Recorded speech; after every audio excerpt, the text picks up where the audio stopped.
Le 26 mars 1944, la Wehrmacht, avec l'aide de la milice de Vichy, attaque le plateau des Glières. Malgré une résistance acharnée des maquisards, leur rapport de force est trop défavorable et le capitaine Angeot décide d'évacuer le plateau. C'est le décrochage. S'ensuit une chasse à l'homme sans relâche, durant laquelle 129 maquisards perdront la vie.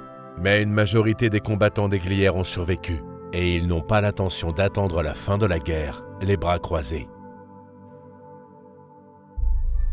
Lors de la descente du maquis, Louis Morel, dit Forestier, un ancien du 27e bataillon des chasseurs alpins, guide ses hommes vers Torrent. S'il n'est pas lié par le sang au commandant Tom Morel, ils sont liés par un même combat, celui pour la liberté. Avec ses camarades de la compagnie du Chamois, il marche dans la Filière, rivière qui descend vers le village de Torrent. Ils s'infligent cette épreuve pour cacher leurs traces, alors que leurs vêtements sont usés et que les conditions climatiques sont extrêmement hostiles.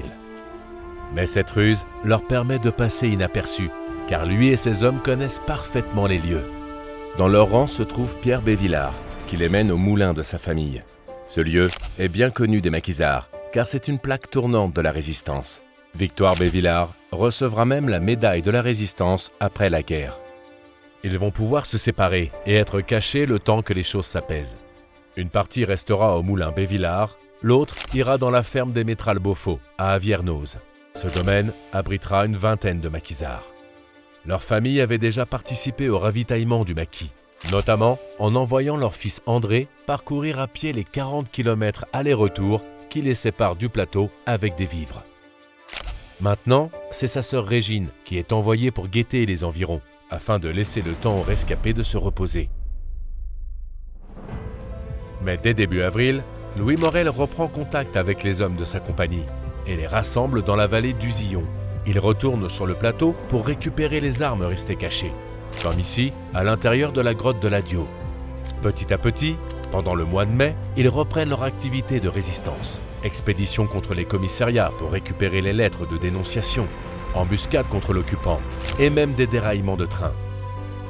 Du côté de Thônes, le lieutenant Louis Jourdan, dit Joubert, reconstitue lui aussi une compagnie avec ses camarades du plateau. L'héritage des Glières se met en marche.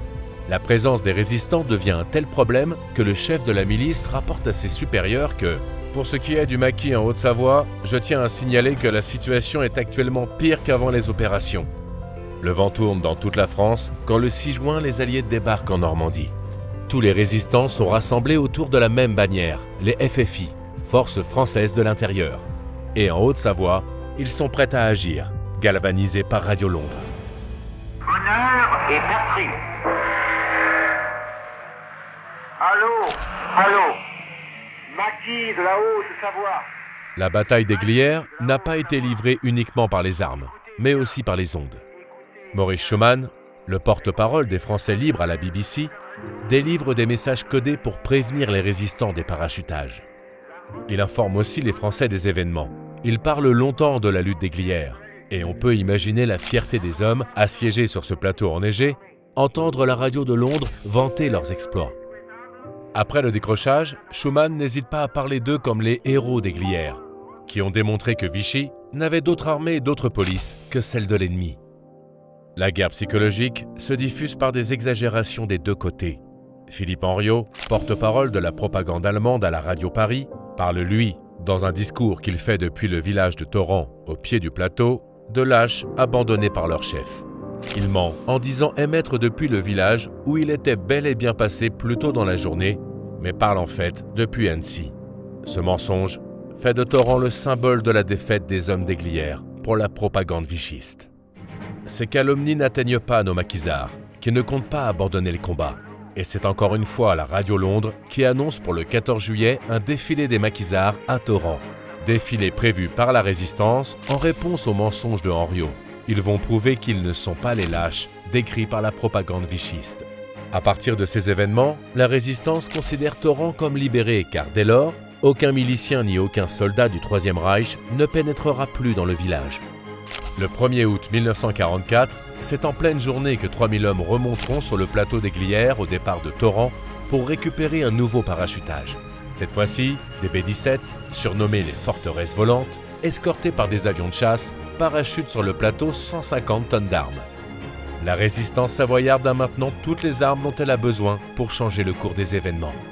Elle va tout faire pour isoler les garnisons de la Wehrmacht avec des embuscades et en limitant leur communication. Le 12 août 1944, les hommes de Louis Morel s'installent en bord de route au hameau de Longchamp dans l'attente d'un convoi allemand. Après une bataille intense, les hommes de Louis Morel décrochent, ne perdant qu'un homme dans la bataille, là où les Allemands comptent 32 morts et 45 blessés. 3 jours plus tard, le 15 août, c'est le débarquement de Provence qui resserre l'étau pour les forces d'occupation. Le 17 août, un nouvel affrontement se prépare. Cette fois, ce sont 18 camions de soldats qui doivent être interceptés au hameau de Daudance, dans le village d'Évire. Mais les Allemands ont dû être prévenus, car ils descendent des camions avant l'embuscade et attaquent les positions des maquisards au mortier. Le repli des hommes des FFI est efficace. L'opération coûte cher en hommes pour les Allemands, là où les troupes de Louis Morel n'en perdent que 2. Peu à peu, toutes les garnisons de Haute-Savoie tombent sous les assauts des forces françaises de l'intérieur. Et les regards des résistants se tournent maintenant vers la préfecture de la Haute-Savoie, Annecy.